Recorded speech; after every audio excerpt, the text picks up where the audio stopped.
Video like जरूर कर लीजिए और ऐसे वीडियो लगातार फ्री में पाने के लिए चैनल को तुरंत सब्सक्राइब कर लीजिए और बेल आइकन को जरूर टैप कर लीजिए ताकि आगे भी सारे वीडियो आपको मिलते रहे। यूट्यूब में फॉलो करते हैं तो प्लीज ये वाला फ्री टेलीग्राम चैनल जरूर ज्वाइन कर लीजिएगा। सारे नोटिफिकेशन सारे अपडेट यहीं पे आते हैं, ध्यान रखिए। नमस्कार दोस्तों, एनसीईआरटी की जो साइंस है, कंप्लीट साइंस क्लास 6 से 12 तक की, पूरा उसके एक एक इम्पॉर्टेंट टॉपिक का या एक एक इम्पॉर्टेंट फैक्ट्स इस टेस्ट में कवर करेंगे हम लोग। ठीक है, एनसीईआरटी के टेस्ट हैं और एनसीईआरटी की क्लासेस पूरी यूपीपीसीएस की क्लासेस हमारी चल रही है। ऑफलाइन सेंटर खुल रहा है हमारा कानपुर में और साथ ही में होली के उपलक्ष्य में आपको 50% का डिस्काउंट भी हमारे कोर्सेज पे दिया जा रहा है। तो इन नंबर पे कांटेक्ट करके एनसीईआरटी के कोर्सेज, यूपीपीसीएस की पूरी तैयारी, लेखपाल, एपीओ, जिस भी एग्जाम को टारगेट कर रहे हो, बेहद बेहद बेहद कम प्राइस में पूरी तैयारी आप कर सकते हो। तो तुरंत ज्वाइन करो, टाइम वेस्ट मत करो। ऐप हमारी दो है, एक स्टडी फॉर सिविल सर्विसेज की ऐप है, एक वनडे एग्जाम्स के लिए ज्ञान सर एजुकेशन ऐप है। दोनों ही में आपको बम्पर डिस्काउंट मिल रहे हैं, तो जाइए एंजॉय करिए। चलिए, सबसे पहला सवाल आपके लिए कह रहे संतुलित आहार में हमारे शरीर के लिए आवश्यक सभी पोषक तत्वों तथा पर्याप्त रुचांश और जल उचित मात्रा में उपस्थित होते हैं। जो बैलेंस डाइट होती है, कह रहे उसमें हमें सारे न्यूट्रिशंस मिल जाते हैं। और कुछ वस्त्रों जैसे सूती, जूट, रेशमी तथा ऊनी के तंतु पादपों तथा जंतुओं से प्राप्त होते हैं। इन्हें प्राकृतिक तंतु कहते हैं। ऊन भेड़ या बकरी के शरीर के ऊन से प्राप्त की जाती है। यह खरगोश, याक और ऊँट के बालों से भी प्राप्त होता है। और सिल्क तंतुओं को सिल्क कीट के कोकून से प्राप्त किया जाता है। ऐसे रासायनिक पदार्थ जिनका स्रोत पादप अथवा जंतु नहीं होते हैं, उनसे तंतुओं का निर्माण किया जा रहा है। इसे संश्लिष्ट तंतु या बोले तो हम लोग क्या बोलते हैं, हम लोग सिंथेटिक फाइबर के एग्जाम्पल कह सकते हैं। पॉलिस्टर, नायलॉन, एक्रिलिक संश्लिष्ट तंतु के कुछ उदाहरण हैं, यानी सिंथेटिक फाइबर है, नेचुरल फाइबर नहीं है। कौन सा यहाँ सही है? तो ये चारों बिल्कुल करेक्ट हो जाएंगे। क्वेश्चन नंबर 2 पे देखने, देखिए सब स्टेटमेंट में आपको मिलेंगे, पूरे सिलेबस का निचोड़ है ये। ठीक है, तो आलस मत करिएगा, वीडियो को पॉज करिए, पढ़िए, पूरा रिवीजन आपका हो जाएगा। कह रहे कुछ पौधों में तने के आधार के पास शाखाएं निकलती हैं। तना कठोर होता है लेकिन बहुत मोटा नहीं होता, इन्हें झाड़ियाँ कहते हैं। कुछ पौधे बहुत ऊंचे होते हैं और उनके तने मजबूत और गहरे होते हैं। इनमें शाखाएं जो हैं तने के ऊपरी भाग से जमीन से ज़्यादा ऊंचाई पर निकलती हैं, इन्हें वृक्ष कहते हैं। कमज़ोर तने वाले पौधे जो है सीधे खड़े नहीं हो पाते और वे ज़मीन पर फैल जाते हैं, इन्हें लताएं कहते हैं। और कुछ पौधे सहारे से ऊपर चढ़ते हैं, ऐसे पौधों को आरोही कहते हैं। और ये जड़ी बूटियाँ झाड़ियों और पेड़ों से अलग होते हैं। पत्तियों में क्लोरोफिल होता है, ये पानी और कार्बन डाइऑक्साइड का उपयोग करके सूर्य के प्रकाश में भोजन संश्लेषित करते हैं। इस प्रक्रिया को प्रकाश संश्लेषण या फोटोसिंथेसिस कहा जाता है। तो यहाँ पे कौन सा आपका सही हो जाएगा? तो ये पांचों स्टेटमेंट बिल्कुल करेक्ट हो जाएंगे। चलिए क्वेश्चन नंबर 3 पे आ जाते हैं दोस्तों हम लोग। यहाँ पे भी आपको करेक्ट की पहचान करनी है, कौन सा करेक्ट है। कह रहा है एक हड्डी का गोल छोर दूसरी हड्डी के गुहा में फिट बैठता है। अग्रपाद एवं कंधे की संधि सभी दिशाओं में गति प्रदान करता है, यानी rounded end of one bones fits into cavity of the other bone. धुराग्र संधि गर्दन तथा सिर को जोड़ने वाली संधि धुराग्र संधि है। इसके द्वारा सिर को आगे पीछे या दाएं एवं बाएं घुमा सकते हैं। हड्डियों के जिन जोड़ों पर गति नहीं की जा सकती है, ऐसे जोड़ों को अचल संधि कहा जाता है। रीढ़ की हड्डी कई छोटी हड्डियों से बनी होती है, जिन्हें कशेरुक कहा जाता है। और रीढ़ की हड्डी में 33 कशेरुक होते हैं। पसलियां इन हड्डियों से जुड़ती है। पसलियां छाती की हड्डी और रीढ़ की हड्डी से जड़कर एक बॉक्स बनाती हैं, इसे रिब केज कहा जाता है। और छाती के प्रत्येक तरफ जो है 12 पसलियां होती है, इधर 12 इधर 12 कह रहे हैं। तो यहाँ कौन सा सही हो जाएगा आपका? तो ये पांचों सही हो जाएंगे। क्वेश्चन नंबर 4 पे आ जाते हैं। इसमें भी 5 स्टेटमेंट आपको देखने को मिलेंगी। धुएं में कुछ गैसें कह रहा है और महीन धूल कण होते हैं धुएं में, और ये अक्सर हानिकारक होते हैं। यही कारण है कि आप कारखानों में धुएं और हानिकारक गैस को हमारी नाक से दूर रखने के लिए ऊंची चिमनी आपको देखने को मिलती हैं। पौधों और जानवरों में श्वसन और पौधों में प्रकाश संश्लेषण के माध्यम से जो वायुमंडल में ऑक्सीजन है और कार्बन डाइऑक्साइड, इसका संतुलन बना रहता है। श्वसन में ऑक्सीजन ली जाती है और कार्बन डाइऑक्साइड हम लोग छोड़ते हैं, जबकि प्रकाश संश्लेषण में कार्बन डाइऑक्साइड ली जाती है और ऑक्सीजन छोड़ी जाती है। भाई, पवन चक्कियों का उपयोग ट्यूबवेल से पानी खींचने और आटा चक्कियों को चलाने के लिए किया जाता है। पवन चक्कियां बिजली भी पैदा करती हैं। फिर कह रहा हमारी पृथ्वी हवा की पतली परत से घिरी हुई है और यह परत पृथ्वी की सतह से कई किलोमीटर ऊपर तक फैली हुई है। इसी को हम लोग वायुमंडल या एटमॉस्फेयर कहते हैं। तो यहाँ पे कौन सा सही है ये 5 पॉइंट्स में से? चलिए आगे बढ़ते हैं, ठीक है, याद रखना ये पांचों सही है। क्वेश्चन नंबर 5 पे आ जाते हैं। यहाँ पे भी आपको सही की पहचान करनी है। पोषण की वह विधि जिसमें जीव जो है साधारण पदार्थों से भोजन बनाते हैं उसे स्वपोषी पोषण कहा जाता है, इसलिए पौधों को स्वपोषक कहते हैं या ऑटोट्रॉफ कहते हैं। मिट्टी में मौजूद पानी और खनिज जो है जड़ों द्वारा अवशोषित होते हैं और पत्तियों तक पहुंच जाते हैं। हवा से कार्बन डाइऑक्साइड पत्तियों की सतह पर मौजूद छोटे रंध्रों के माध्यम से लिया जाता है और ये रंध्र जो है रक्षक कोशिकाओं से घिरे होते हैं। इन रंध्रों को स्टोमेटा कहा जाता है। यानी carbon dioxide from the air is taken in through tiny stomata present on the surface of leaves. These stomata are surrounded by guard cells. These stomata are called stomata. मिट्टी के कुछ जीवाणु होते हैं जो गैसीय नाइट्रोजन को एक उपयोगी रूप में परिवर्तित करते हैं और इसे मिट्टी में छोड़ देते हैं। ये पानी के साथ पौधों द्वारा अवशोषित होते हैं। राइजोबियम नामक जीवाणु वायुमंडलीय नाइट्रोजन ले सकता है और इसे एक प्रयोग करने योग्य रूप में परिवर्तित कर सकता है, लेकिन राइजोबियम अपना भोजन खुद नहीं बना सकता है। तो यहाँ पे कौन सा सही हो जाएगा? तो ये पांचों यहाँ ठीक हो जाएंगे। ये दोस्तों हमारा एनसीईआरटी का फाउंडेशन बैच है जिसमें पूरे कॉन्सेप्ट, फैक्ट, डिटेल एक्सप्लेनेशन जो एग्जाम पॉइंट ऑफ व्यू से जरूरी है वो chapter wise exam oriented summary NCERT based test series, और इसमें आपको हम लोग क्या करेंगे, स्ट्रेटजी देंगे, पूरी कॉन्सेप्ट समझाएंगे, फिर रिवीजन समरी से आप करेंगे और फिर हम आपको एमसीक्यूज की प्रैक्टिस भी करवाएंगे। ठीक है, इन नंबर पे कांटेक्ट कर सकते हैं आप एनसीईआरटी बैचेस के लिए। और यूबीपी से 2026 के भी कोर्सेज चल रहे हैं हमारे, इसमें डिस्काउंट भी चल रहा है। पूरे सिलेक्शन तक की तैयारी प्री प्लस मेंस की कर सकते हैं। Test series, quiz, study material, साथ में आपकी answer writing, checking, feedback, current affairs सब कुछ हम प्रोवाइड करते हैं आपको। क्वेश्चन नंबर 6 में देखते हैं, इसमें आपको बताना होगा कौन सा सही है। मधुमक्खियां और हमिंग पक्षी पौधों का नेक्टर चूसते हैं और मानव के शिशु और कई अन्य जानवर माँ के दूध पर भोजन करते हैं। भोजन को शरीर में ले जाने की प्रक्रिया जो है अंतःग्रहण कहलाती है, यानी इंजेशन कहलाती है, और हम भोजन को दांतों से चबाते हैं, इसे यंत्रवत रूप से छोटे टुकड़ों में तोड़ देते हैं। वहीं आमाशय का जो आंतरिक सतह है वो श्लेष्मल या हाइड्रोक्लोरिक अम्ल तथा पाचक रस स्रावित करता है। श्लेष्मल आमाशय के आंतरिक अस्तर को सुरक्षा प्रदान करता है। और वहीं बात करें क्षुद्रांत्र जो है लगभग 7.5 मीटर लंबी अत्यधिक कुंडलित नली है। यह यकृत एवं अग्नाशय से श्राव प्राप्त करती है और इसके अतिरिक्त इसकी भित्ति से भी कुछ रस श्रावित होते हैं। यानी the small intestine is highly coiled tube about 7.5 metre long. It receives secretion from the liver and pancreas.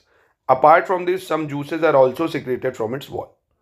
फिर कह रहा है गाय, भैंस एवं हिरण जैसे घास खाने वाले जंतु जो है रोमंथी कहलाते हैं। वे पत्तियों का अंतर्ग्रहण तीव्रता से करके उन्हें निगल लेते हैं तथा इसे जो रुमेन में भंडारित कर लेते हैं लोग।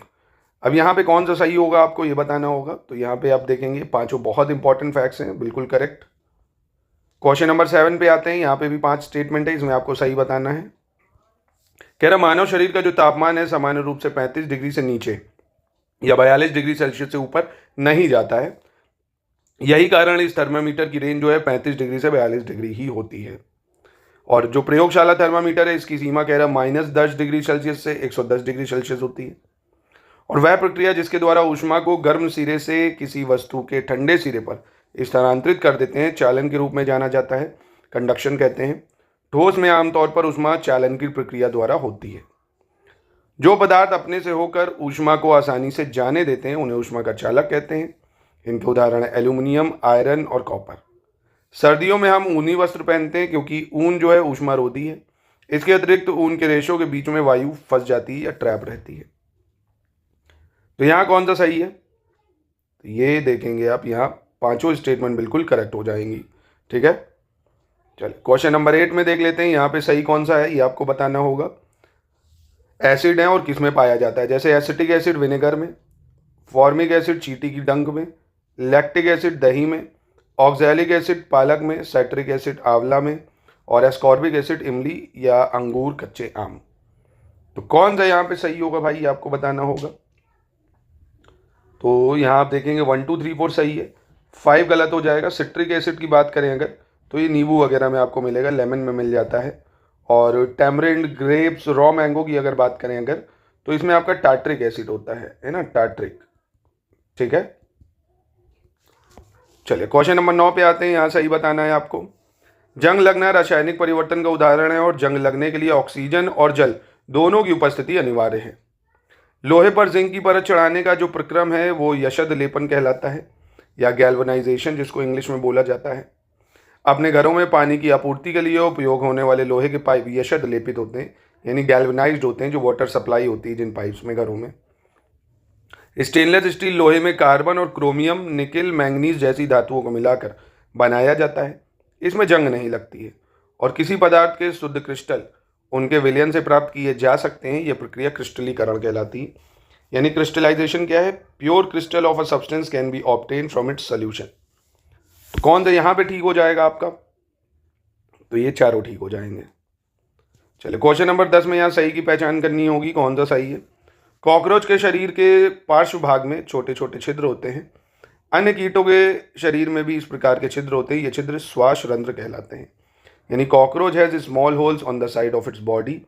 Other insect also have such holes in their body. These holes are called spiracles. कीटों में गैस के विनिमय के लिए वायु नलियों का जाल बिछा होता है, जो श्वसन प्रणाल या वातक कहलाते हैं। मछलियों में क्लोम या गिल पाए जाते हैं। क्लोम जल में घुली ऑक्सीजन का उपयोग करने में उनकी सहायता करते हैं।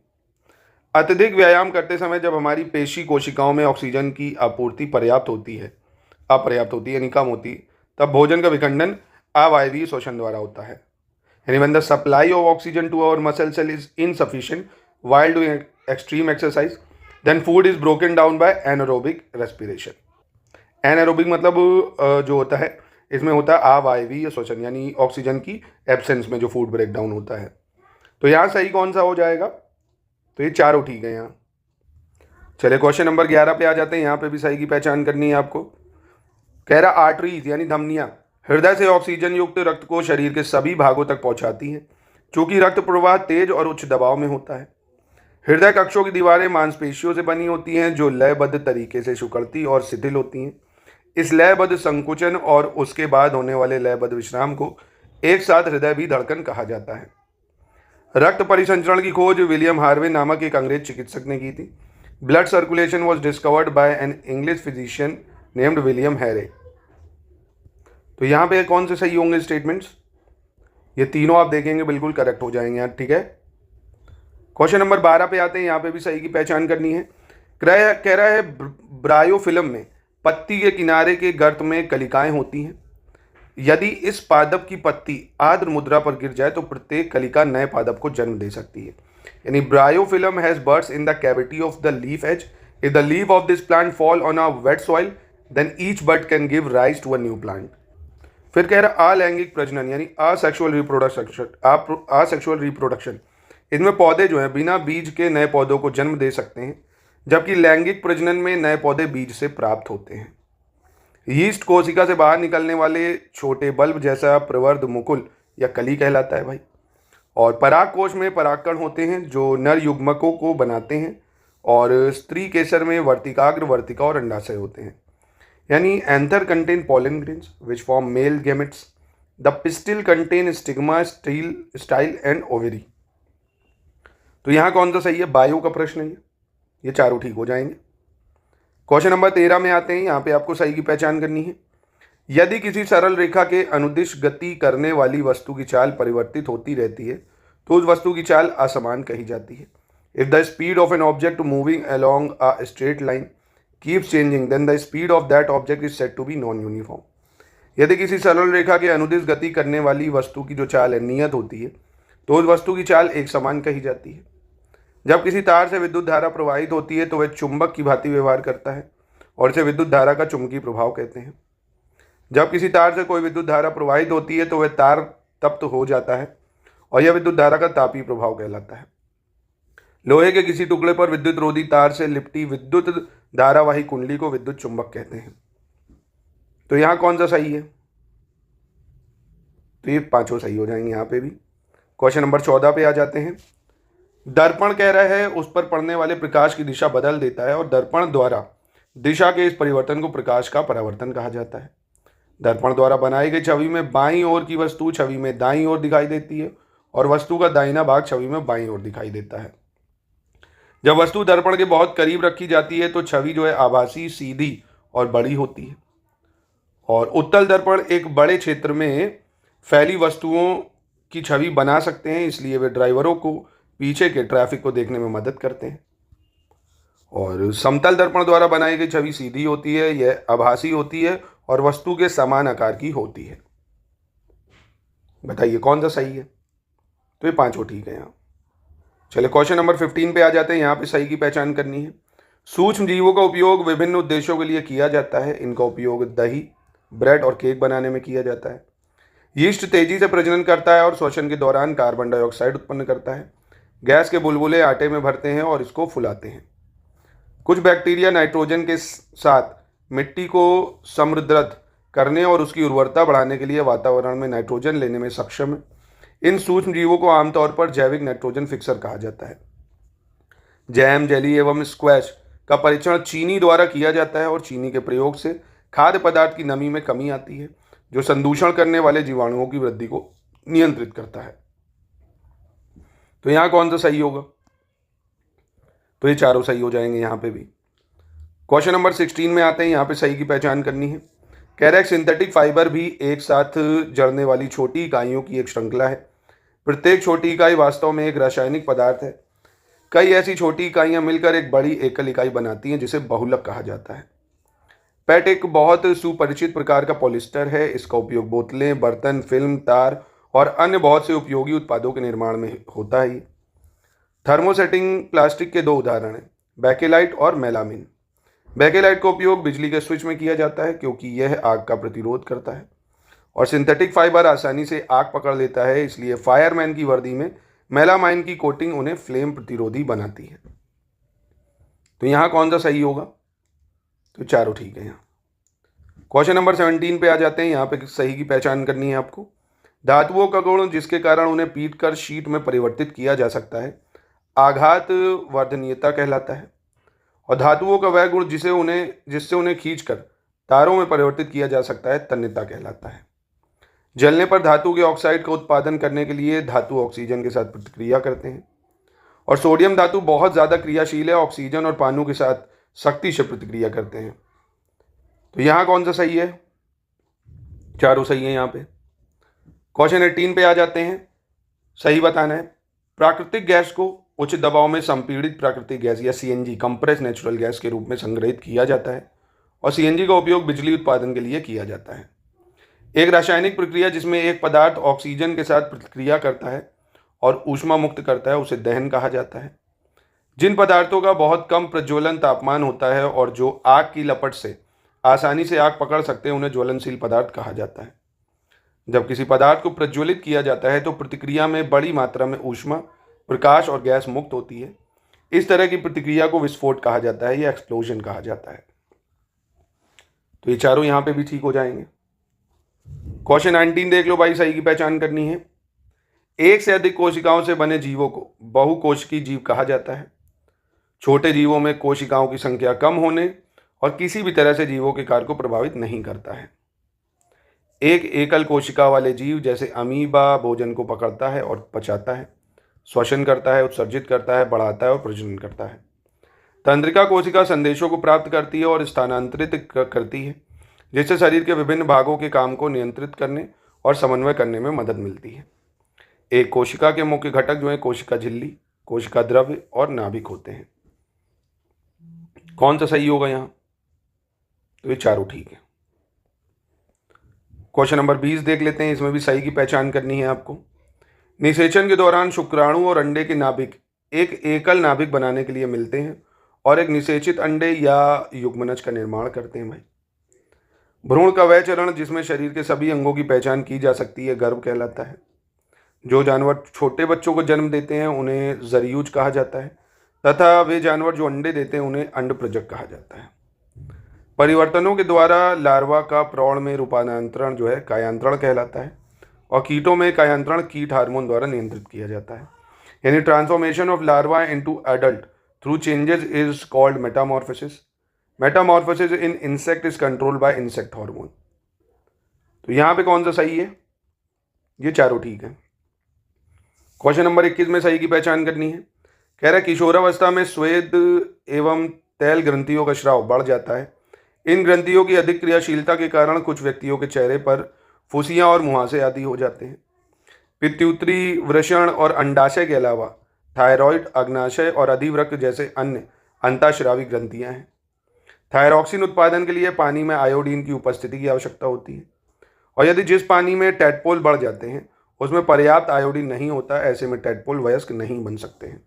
यानी the water in which the tadpoles are growing does not contain enough iodine, the tadpole can not become adult. तो कौन सा सही है यहाँ? चारों ठीक है। क्वेश्चन 22 में सही की पहचान करनी है। यदि दो बल किसी वस्तु पर विपरीत दिशाओं में कार्य करते हैं तो उस पर कार्य करने वाला शुद्ध बल दोनों बलों के बीच का अंतर होता है, कह रहे हैं। मांसपेशियों के बल को केवल तभी लगाया जा सकता है जब वह किसी वस्तु के संपर्क में हो, इसे संपर्क बल कहा जाता है या कॉन्टैक्ट फोर्स। और वह बल जो किसी वस्तु पर उस वस्तु के संपर्क के बिना काम करता है उसे असंपर्क बल या नॉन कॉन्टैक्ट फोर्स कहते हैं। गुरुत्व केवल पृथ्वी का ही गुण नहीं है, बल्कि विश्व में सभी वस्तुएं, चाहे वे छोटी हों बड़ी हों, एक दूसरे के ऊपर बल लगाती हैं।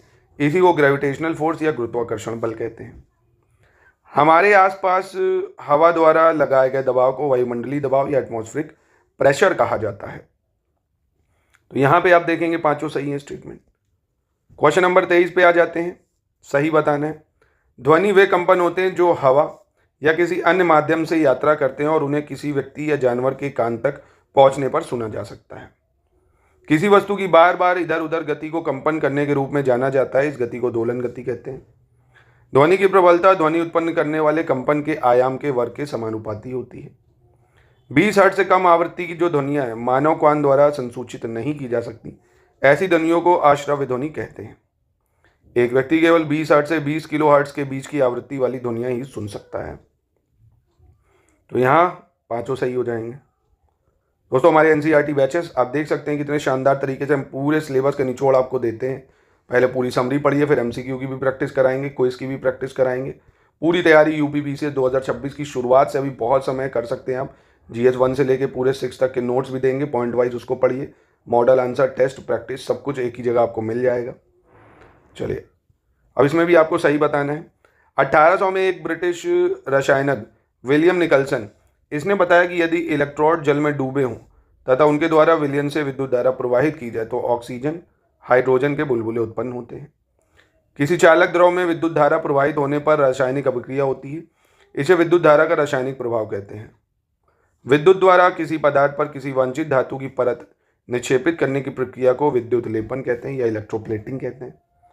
अनेक वस्तुओं जैसे कार के कुछ भागों, स्नान गृह की टोटी, बर्नर, साइकिल का हैंडल, पहियों के रिम, इन पर क्रोमियम का लेपन करा जाता है, यानी क्रोमियम की पेंटिंग करी जाती है, कोटिंग करी जाती है। कौन से सही है हम? तो ये चारों यहाँ पे भी ठीक हो जाएंगे। 25 पे आते हैं। यहाँ सही की पहचान करनी है आपको। अविलंब एवं परिवर्तित किरण के बीच कोण को परावर्तन कोण के रूप में जाना जाता है, यानी एंगल ऑफ रिफ्लेक्शन कहते हैं। नेत्र के पारदर्शी अग्रभाग को कॉर्निया या स्वच्छमंडल कहते हैं। कॉर्निया के पीछे हम एक गहरे रंग की पेशियों की संरचना पाते हैं जिसे परितारिका कहते हैं। लेंस रेटिना नामक एक परत पर प्रकाश को केंद्रित करता है। रेटिना में कई तंत्रिकाएं, कोशिकाएं होती हैं। रेटिना पर बने प्रतिबिंब का प्रभाव वस्तु को हटा लेने पर तुरंत ही समाप्त नहीं होता। यह लगभग 1/16 सेकंड तक बना रहता है। कौन सा यहाँ पे ठीक हो जाएगा? तो ये चारों यहाँ ठीक। और दोस्तों देखिए, इस टाइप के जो टेस्ट कराने का उद्देश्य वो ये कि आपको हम जितने ज़्यादा हो सके फैक्ट्स रिटेन करवा दें, है ना। आप लोग सोच रहे होंगे ना, अरे इसमें तो सारे स्टेटमेंट सही सर दे रहे हैं। वो इसीलिए दे जा रहे हैं ताकि आप फैक्ट्स को रिटेन कर सकें। इसमें कोई आपको ज़्यादा क्रिएटिविटी, ज़्यादा दिमाग नहीं लगाना। आपने जो एनसीईआरटी साइंस की पढ़ी है, सारे फैक्ट्स का रिवीजन कराना उद्देश्य रहता है हमारे टेस्ट सीरीज़ का। इसीलिए एससीएस की टेस्ट सीरीज़ खास होती है। पूरे सिलेबस का निचोड़ आपको दे के पूरा रिविजन करवा देते हैं हम। जैसे यहाँ पे सही बताना है, तो पदार्थ छोटे कणों से बना होता है जिन्हें परमाणु कहा जाता है। आकर्षण के बल के कारण पदार्थ के कण जो है एक दूसरे को आकर्षित करते हैं। दो अलग अलग प्रकार के पदार्थों के कणों को अपने आप में मिश्रित होने के प्रक्रम को विसरण कहा जाता है। और वह तापमान जिस पर वायुमंडलीय दाब ठोस और द्रव में परिवर्तित होते हैं उसे गलनांक कहते हैं। किसी तरल पदार्थ को गर्म करने पर उसके कणों की जो गतिज ऊर्जा है उतनी ही बढ़ जाती है जितनी गैस में परिवर्तित किया जाता है। और तापमान जिस पर एक तरल पदार्थ क्वथित होता है और वायुमंडलीय दबाव में तेजी से गैस में परिवर्तन होता है, इसे क्वथनांक कहा जाता है। और किसी पदार्थ का तरल अवस्था से गैसीय अवस्था में उसके क्वथनांक से नीचे किसी भी तापमान पर रूपांतरण की प्रक्रिया को वाष्पीकरण कहा जाता है भाई। मतलब इवापोरेशन या आवाष्पीकरण कहा जाता है, इवापोरेशन या वेपोराइजेशन कहा जाता है, एक ही बात है। मतलब कौन सा सही है? तो सही तो सारे हैं, ठीक है। क्वेश्चन नंबर 27 में भी आपको बताना है कौन सा सही है। कह रहा कोलाइड एक जो है विषमांगी मिश्रण है जिसके कणों का आकार इतना छोटा है कि उन्हें सरलता से देखा नहीं जा सकता, किंतु इतना बड़ा है कि ये प्रकाश का फैलाव कर सकने में सक्षम होते हैं। विलेय कणों को परिक्षिप्त या परिक्षिप्त प्रवस्था कहते हैं, या कह सकते हो the solute particles are called dispersed phase and the solvent in which they are distributed is called dispersion medium. यानी विलायक जिसमें ये पूरी तरह से वितरित रहते हैं उसे परिक्षेपण माध्यम कहते हैं। दो या दो से अधिक घुलनशील द्रवों जिनके क्वथनांक का अंतर 25 डिग्री सेल्सियस से कम होता है, इसके मिश्रण को पृथक करने के लिए प्रभाजी आसवन विधि का प्रयोग किया जाता है। और क्रिस्टलीकरण एक ऐसी प्रक्रिया है जिसका उपयोग किसी घोल में शुद्ध ठोस को विलयन से अलग करने के लिए किया जाता है। तो यहाँ कौन सा सही हो जाएगा?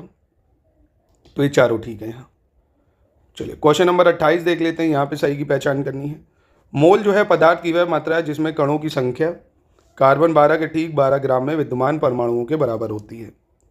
आणविक द्रव्यमान उसके सभी संगठक परमाणुओं के द्रव्यमानों का योग होता है और इस प्रकार यह अणु का वह सापेक्ष द्रव्यमान है जिसे परमाणु द्रव्यमान इकाई द्वारा व्यक्त किया जाता है।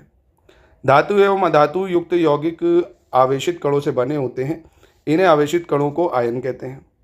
ग्राम में व्यक्त तत्व के परमाणु द्रव्यमान को ग्राम परमाणु द्रव्यमान के रूप में जाना जाता है। तो यहाँ पे कौन सा सही है? तो ये चारों सही है। क्वेश्चन नंबर 29 में सही की पहचान करनी है। पदार्थ के एक मोल अणुओं का द्रव्यमान उसके मोलर द्रव्यमान कहलाता है। The mass of 1 mole of molecule of substance is called its molar mass. द्रव्यमान के संरक्षण के नियम अनुसार रासायनिक प्रतिक्रिया में द्रव्यमान को ना तो बनाया जा सकता है और ना ही नष्ट किया जा सकता है। डाल्टन के परमाणु सिद्धांत के अनुसार सभी द्रव्य चाहे तत्व, यौगिक या मिश्रणों सूक्ष्म कणों से बने होते हैं जिन्हें परमाणु कहते हैं। तो यहाँ कौन सा सही होगा? तो ये चारों यहाँ पे भी ठीक हो जाएंगे। चलिए क्वेश्चन नंबर 30 में सही की पहचान करनी है। कह रहा है एक परमाणु में उपस्थित प्रोटॉनों की संख्या उसकी परमाणु संख्या को बताती है जिसे Z के द्वारा दर्शाया जाता है। एक परमाणु के नाभिक में उपस्थित प्रोटॉनों और न्यूट्रॉनों की कुल संख्या के योग को द्रव्यमान संख्या कहा जाता है। और एक ही तत्व के परमाणु जिनकी परमाणु संख्या समान लेकिन द्रव्यमान संख्या भिन्न होती है समस्थानिक कहलाते हैं। अलग अलग परमाणु संख्या वाले तत्वों को जिनकी द्रव्यमान संख्या समान होती है संभारिक कहा जाता है, आइसोबार कहते हैं। कौन सा सही है? तो ये चारों ठीक है यहाँ। चलिए क्वेश्चन नंबर 31 पे देखते हैं। यहाँ पे सही की पहचान करनी है। लाइजोसोम कोशिका का जो है अपशिष्ट निपटाने वाला तंत्र है। लाइजोसोम को कोशिका की आत्मघाती थैली या जो है सुसाइड बैग भी कहा जाता है। माइटोकॉन्ड्रिया जो है कोशिका का बिजली घर है और माइटोकॉन्ड्रिया दोहरी झिल्ली की बनी होती है। क्लोरोप्लास्ट की भीतरी रचना में बहुत सी झिल्ली वाली परतें होती हैं जो स्ट्रोमा में स्थित होती हैं। कोशिका विभाजन की प्रक्रिया जिससे अधिकतर कोशिकाएं वृद्धि हेतु विभाजित होती हैं उसे सूत्री विभाजन कहा जाता है। तो बताइए कौन सा यहाँ सही है? तो ये भी चारों ठीक हैं। क्वेश्चन 32 देख लेते हैं। जिस द्रव में वस्तुएं डूबी होती हैं उसके घनत्व से कम घनत्व वाली वस्तुएं द्रव की सतह पर तैरती हैं। यानी object with less density than the density of the fluid in which they are immersed float on the surface of fluid. यदि वस्तु का घनत्व उस द्रव से अधिक है जिसमें वह डूबी हुई है तो वह द्रव में डूब जाती हैं। जब बल विस्थापन की दिशा के विपरीत दिशा में लगाया जाता है तो किया गया कार्य ऋणात्मक होता है, लेकिन उसी दिशा में किया गया कार्य धनात्मक होता है। किसी वस्तु की गतिज और स्थितिज ऊर्जाओं के योग को उसकी कुल यांत्रिक ऊर्जा कहते हैं। तो यहाँ पे भी आप देखेंगे चारों ठीक हैं। क्वेश्चन 33 में सही की पहचान करनी है। तरंग एक विक्षोभ है जो किसी माध्यम से होकर गुजरती है तथा माध्यम के कण समीपवर्ती कणों में गति उत्पन्न करते हैं। 1 सेकंड में एक इकाई क्षेत्र से गुजरने वाली ध्वनि ऊर्जा को ध्वनि की तीव्रता कहते हैं। ध्वनि के परावर्तन के नियमानुसार ध्वनि की आपतन दिशा तथा परावर्तन की दिशा परावर्तक सतह पर खींचे गए अभिलंब से समान कोण बनाती है तथा तीनों एक ही तल में होती हैं। सोनार तकनीक का उपयोग समुद्र की गहराई का पता लगाने तथा पानी के नीचे छिपी चट्टानों, घाटियों, पनडुब्बी, हिमखंडों, डूबे हुए जहाजों आदि का पता लगाने के लिए किया जाता है। और स्टेथोस्कोप एक चिकित्सा उपकरण है जिसका उपयोग शरीर के अंदर मुख्य रूप से हृदय तथा फेफड़ों में उत्पन्न होने वाली ध्वनि को सुनने के लिए किया जाता है। यहाँ पे भी देखेंगे आप पांचों सही। 34 पे आ जाते हैं। 34 क्या कह रहा है? सही बताना है। मनुष्य में ऑक्सीजन, कार्बन डाइऑक्साइड, भोजन तथा उत्सर्जी उत्पाद सरीखे पदार्थों का वहन परिसंचरण तंत्र का कार्य होता है। हृदय एक पेशी अंग है जो कार्बन डाइऑक्साइड प्रचुर रुधिर को कार्बन डाइऑक्साइड छोड़ने के लिए फुफ्फुस में ले जाता है तथा फुफ्फुस से वापस ऑक्सीजनित रुधिर को हृदय में लाता है। कोशिकाओं की भित्ति में उपस्थित छिद्रों द्वारा कुछ प्लाज्मा, प्रोटीन तथा रुधिर कोशिकाएं बाहर निकलकर ऊतक के अंतर केशिकीय अवकाश में आ जाते हैं तथा ऊतक तरल या लसिका का निर्माण करते हैं। तो यहाँ कौन सा सही है? चारों सही हो जाएंगे। 35 देखते हैं, इसमें सही की पहचान करनी है। हमारे शरीर में नियंत्रण एवं समन्वय का जो कार्य है तंत्रिका तंत्र तथा हार्मोन का है। तंत्रिका तंत्र की अनुक्रिया को प्रतिवर्ती क्रिया, ऐच्छिक क्रिया या अनैच्छिक क्रिया में वर्गीकृत किया जा सकता है। थायराइड ग्रंथि शरीर की वृद्धि के लिए उपापचय का नियमन करता है, जबकि इंसुलिन जो है रक्त में शर्करा स्तर का नियमन करता है। संदेश संचारित करने के लिए तंत्रिका तंत्र विद्युत आयोग को प्रयुक्त करता है और तंत्रिका तंत्र हमारी ज्ञानेंद्रियों द्वारा सूचना प्राप्त करता है तथा हमारी पेशियों द्वारा क्रिया करता है। और जिबेरेलिन हार्मोन ऑक्सीन की तरह तने की वृद्धि में सहायक होते हैं, जबकि साइटोकिनिन कोशिका जो है विभाजन को प्रेरित करता है। तो यहाँ कौन सा सही है? तो ये चारों ठीक है। 36 देखते हैं, इसमें सही की पहचान करनी है। गोलीय दर्पण में इसके ध्रुव से बिंब की दूरी जो है बिंब दूरी यानी यू, दर्पण के ध्रुव से प्रतिबिंब की दूरी वी और मुख्य फोकस से दूरी जो है एफ कहलाती है, फोकस दूरी। किसी लेंस की प्रकाश किरणों को अभिसारित अथवा अपसारित करने की क्षमता को फोकस दूरी पर निर्भर करती है। निकट दृष्टि दोषयुक्त कोई व्यक्ति निकट रखी वस्तुओं को तो स्पष्ट देख सकता है और अवतल लेंस के चश्मे का प्रयोग करता है। दीर्घ दृष्टि दोष मुक्त कोई व्यक्ति निकट रखी वस्तुओं को स्पष्ट नहीं देख पाता और उत्तल लेंस के चश्मे का प्रयोग करता है। यहाँ कौन सा सही है? तो ये चारों यहाँ ठीक है। 37 देखते हैं, यहाँ पे सही की पहचान करनी है। दिक्सूची एक छोटा चुंबक होता है जिसका एक सिरा जो उत्तर की ओर संकेत करता है उत्तर ध्रुव कहलाता है तथा दूसरा सिरा जो दक्षिण की ओर संकेत करता है दक्षिण ध्रुव कहलाता है। यदि चुंबकीय क्षेत्र तथा विद्युत धारा की दिशाएं परस्पर एक दूसरे के लंबवत हैं तब चालक पर आरोपित बल की दिशा इन दोनों दिशाओं की लंबवत होती है, जिसे फ्लेमिंग के वाम हस्त नियम द्वारा प्राप्त किया जाता है। विद्युत मोटर एक ऐसी युक्ति है जो विद्युत ऊर्जा को यांत्रिक ऊर्जा में रूपांतरित करती है। और विद्युत चुंबक में नर्म लौह क्रोड होता है जिसके चारों ओर विद्युत रोधी तांबे के तार की कुंडली लिपटी रहती है। ओम के नियम के अनुसार किसी प्रतिरोधक के सिरों के बीच विभवांतर उसमें प्रवाहित विद्युत धारा के अनुक्रमानुपाती होता है, लेकिन प्रतिरोधक का जो ताप है वो समान रहना चाहिए। तो यहाँ कौन सा सही है? सारे सही हैं। चलो 38 पे आते हैं, इसके भी फैक्ट्स को रिटेन करिए। कह रहा खुले परिसंचरण तंत्र में रक्त प्रवाह सीधे हृदय से बाहर भेजा जाता है और कोशिकाएं तथा ऊतक उसमें डूबे रहते हैं।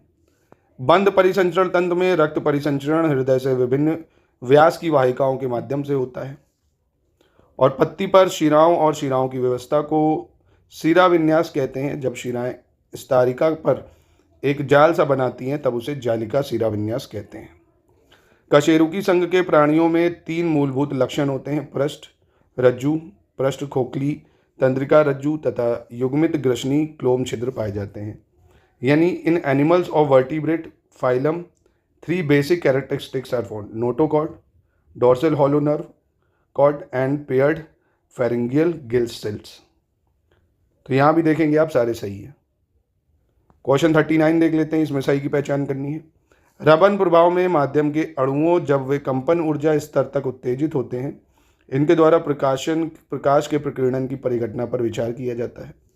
विद्युत जनित्र फैराडे के विद्युत चुंबकीय प्रेरण के सिद्धांत पर कार्य करता है।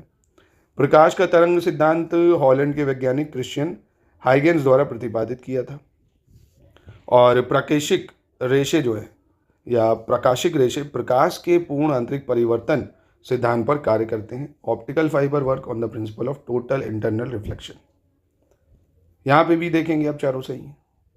40 में आ जाते हैं, सही की पहचान करनी है। डिस्कवरी और उसके खोज करता है, जैसे एक्सरे की खोज WK रोंटगन। अति लघु रेडियो तरंगी या very short radio waves Jagdish Chandra Bose. Cosmic विकिरण आपके विक्टर फ्रांसिस हैस। क्वांटम सांख्यिकी सत्येंद्र नाथ बोस। तो यहाँ पे भी देखेंगे आप चारों सही हैं। 41 पे आ जाते हैं, सही की पहचान करनी है। आनुवंशिक पदार्थ में परिवर्तन को उत्परिवर्तन कहते हैं और डीएनए के एकल सुधार युग में परिवर्तन को बिंदु उत्परिवर्तन कहते हैं, यानी पॉइंट म्यूचुएशन कहते हैं। वर्णांधता एक लिंग संबंधी अप्रभावी विकार है जिसमें व्यक्ति लाल और हरे रंग में अंतर नहीं कर पाता है। और हीमोफीलिया एक लिंग संबंधी बीमारी है जिसमें रक्त के थक्के से संबंधित एक एकल प्रोटीन प्रभावित होता है। डाउन सिंड्रोम एक आनुवंशिक विकार है जो 21वें गुणसूत्र की एक अतिरिक्त प्रतिलिपि के कारण होता है। और डीएनए आनुवंशिक जानकारी संग्रहित करता है जबकि आरएनए मुख्य रूप से सूचना के हस्तांतरण और अभिव्यक्ति में मदद करता है। तो यहाँ आप देखेंगे पांचों सही है। क्वेश्चन नंबर 42 देख लेते हैं, इसमें भी सही की पहचान करनी है। कह रहे हैं निम्नलिखित में से किन वैज्ञानिकों ने प्रस्तावित किया कि जीवन का पहला रूप संभवतः पहले से मौजूद गैर जीवन कार्बनिक अणुओं जैसे आरएनए, प्रोटीन आदि से आया होगा, और जीवन का जो निर्माण है रासायनिक विकास के बाद हुआ होगा जिसके परिणाम स्वरूप अकार्बनिक घटकों से विभिन्न कार्बनिक अणुओं का निर्माण हुआ है। तो एक साइंटिस्ट जो है उसने बताया था ये चीज़। Oparin from Russia, Haldane from England और जर्मनी के हेनरिक रुडोल्फ हर्टेस, तीनों सही है यहाँ पे। 43 देखते हैं, इसमें भी सही बताना है। गीले आटे जिसका उपयोग ब्रेड बनाने के लिए किया जाता है उसको जो है सैक्रोमाइसिस सेरेविसिया नामक खमीर के साथ किण्वित किया जाता है। पनीर को उसकी विशिष्ट बनावट, स्वाद और सुगंध देने के लिए बैक्टीरिया और कवक का उपयोग किया जाता है। डिप्थीरिया, काली खांसी और निमोनिया जैसी एंटीबायोटिक प्रेरित बीमारियों की रोकथाम में महत्वपूर्ण सूक्ष्म जीवों का उपयोग किया जाता है। और बायोकंट्रोल उपायों ने कीट नियंत्रण के लिए उपयोग किए जाने वाले जहरीले कीटनाशकों के उपयोग को काफ़ी कम कर दिया है। तो यहाँ कौन सा सही है? चारों यहाँ सही हैं। 44 देखते हैं, इसमें भी सही की पहचान करनी है। जेनेटिक इंजीनियरिंग तकनीक के द्वारा जेनेटिक सामग्री को रासायनिक रूप से संशोधित किया जाता है और मेजबान जीवों में उनके फेनोटाइप को बदलने के लिए पेश किया जाता है। रासायनिक इंजीनियरिंग प्रक्रियाओं में एंटीबायोटिक्स, टीके, एंजाइम आदि जैसे जैव प्रौद्योगिकी उत्पादों को रोगाणु मुक्त वातावरण बनाकर और यूकैरियोटिक कोशिकाओं में केवल वांछित सूक्ष्म जीवों को विकसित करके बड़ी मात्रा में उत्पादित किया जाता है। In the chemical engineering process, biotechnology product such as antibiotics, vaccine, enzyme are produced in large quantity by creating a germ-free environment and growing only the desired microorganism in eukaryotic cells. पौधे, bacteria, कवक और जानवर जिनके gene को manual रूप से संशोधित किया गया है उन्हें आनुवंशिक रूप से संशोधित जीव कहा जाता है। तो यहाँ पे कौन सा सही होगा? देखेंगे आप, तीनों सही है। 45 देख लेते हैं, यहाँ सही की पहचान करनी है। बैसिलस थोरिंजिएंसिस से विशिष्ट बीटी टॉक्सिन जीन को अलग किया गया है और कपास जैसी कई फसलों में शामिल किया गया है। जीन का चयन जो है फसल और लक्षित कीट पर निर्भर करता है। जीन थेरेपी जो है आनुवंशिक रोगों को ठीक करने के लिए किसी व्यक्ति की कोशिकाओं और ऊतकों में जीन का परिचय है। बहुराष्ट्रीय कंपनियों और अन्य संगठनों द्वारा व्यवस्थित अनुमोदन और मुआवजे के भुगतान के बिना किसी देश या उसके लोगों के जैविक संसाधनों का उपयोग बायोपायरेसी कहलाता है। कौन सा सही है यहाँ पे? तो चारों मतलब तीनों ठीक है। 46 में भी सही बताना है। पारिस्थितिकी जीवों की अपने पर्यावरण के अजीवीय और जैविक घटकों के संबंधों का अध्ययन है। Ecology is the study of relationship of organism with biotic and abiotic of their environment. परभक्षण यानी प्रेडेशन एक बहुत महत्वपूर्ण प्रक्रम है जिसके द्वारा पोषी ऊर्जा अंतरण सुगम होता है और कुछ परभक्षी अपनी शिकार समष्टियों को नियंत्रित करने में सहायक होते हैं। प्राथमिक उत्पादन प्रकाश संश्लेषण के दौरान पादपों द्वारा एक निश्चित समयावधि में प्रति इकाई क्षेत्र द्वारा उत्पन्न किए गए जैव मात्रा या कार्बनिक सामग्री की मात्रा है। अपघटक जो है जटिल कार्बनिक सामग्री को अकार्बनिक तत्वों जैसे कार्बन डाइऑक्साइड, जल एवं पोषकों में खंडित करने में सहायता करते हैं और इस प्रक्रिया को अपघटन कहते हैं। एक्स सितु संरक्षण में संकट उत्पन्न पादपों तथा जंतुओं को उनके प्राकृतिक आवास से अलग एक विशेष स्थान पर उनकी अच्छी देखभाल की जाती है और सावधानी पूर्वक संरक्षित किया जाता है। कौन सा यहाँ पे सही है? तो ये पांचों ठीक हो जाएंगे। 47 में सही की पहचान करनी है भाई, कौन सा सही है? कूलाम नियम जो है दो बिंदु आवेशों के बीच पारस्परिक स्थित वैद्युत बल आवेशों के गुणनफल के अनुक्रमानुपाती तथा उनके बीच की दूरी के वर्ग के व्युत्क्रमानुपाती होता है। प्रतिचुंबकीय पदार्थ वह होते हैं जिनमें वाय चुंबकीय क्षेत्र में अधिक तीव्रता वाले भाग से कम तीव्रता वाले भाग की ओर जाने की प्रवृत्ति होती है। अनुचुंबकीय पदार्थ ऐसे पदार्थ होते हैं जो बाह्य चुंबकीय क्षेत्र में रखे जाने पर क्षीण चुंबकत्व प्राप्त कर लेते हैं। लौ चुंबकीय पदार्थ ऐसे पदार्थ होते हैं जो बाह्य चुंबकीय क्षेत्र में रखे जाने पर शक्तिशाली चुंबक बन जाते हैं। तो यहाँ पे देखेंगे आप चारों सही है। ये 48 में सही की पहचान करनी है आपको। रेडियो तरंगे एरियल में इलेक्ट्रॉनों का द्रुत त्वरण या मंदन से उत्पन्न होती हैं। Radio waves are produced by rapid acceleration और deceleration of electrons in aerial. Gamma किरणें नाभिकों का रेडियो एक्टिव क्षय से उत्पन्न होती हैं। सूक्ष्म तरंगे परमाणुओं एवं अणुओं के कंपन से उत्पन्न होती हैं। अवरक्त तरंगे कैलेस्ट्रॉन या मेगाट्रॉन वॉल से उत्पन्न होती हैं। तो यहाँ आप देखें कौन सा सही है। तो सिर्फ पहला दूसरा यहाँ सही हो जाएगा, तीसरा गलत है, क्योंकि सूक्ष्म तरंगे कैलेस्ट्रॉन और मेगाट्रॉन से उत्पन्न होती हैं। अवरक्त तरंगे जो है वो परमाणुओं और अणुओं के कंपन से। ठीक है। 49 में सही बताना है भाई। कुछ प्रमुख विटामिन है उनकी कमी से होने वाले रोग, जैसे थायमीन की कमी से बेरीबेरी, राइबोफ्लेविन की कमी से कैलियोसिस, एस्कॉर्बिक एसिड की कमी से ऑस्टियोमलेशिया और क्लैसीफेरॉल की कमी से रिकेट्स। तो थायमीन, बेरीबेरी, राइबोफ्लेविन, कैलियोसिस ठीक है। एस्कॉर्बिक एसिड जो है इसकी कमी से हो जाता है स्कर्वी रोग, है ना, स्कर्वी हो जाता है। क्लैसीफेरॉल इसकी कमी से आपका ऑस्टियोमलेशिया रोग हो जाता है, ऑस्टियोमलेशिया। चलिए आगे बढ़ते हैं, यानी पहला दूसरा सही है। अंतिम प्रश्न देख लेते हैं, सही की पहचान करनी है। सफाई के लिए प्रयोग में आने वाले साबुन जो है दीर्घ श्रृंखला वाले वसा अम्लों जैसे कि सिटियरिक, ऑलिक और पॉमेटिक अम्लों के सोडियम अथवा पोटेशियम लवण होते हैं।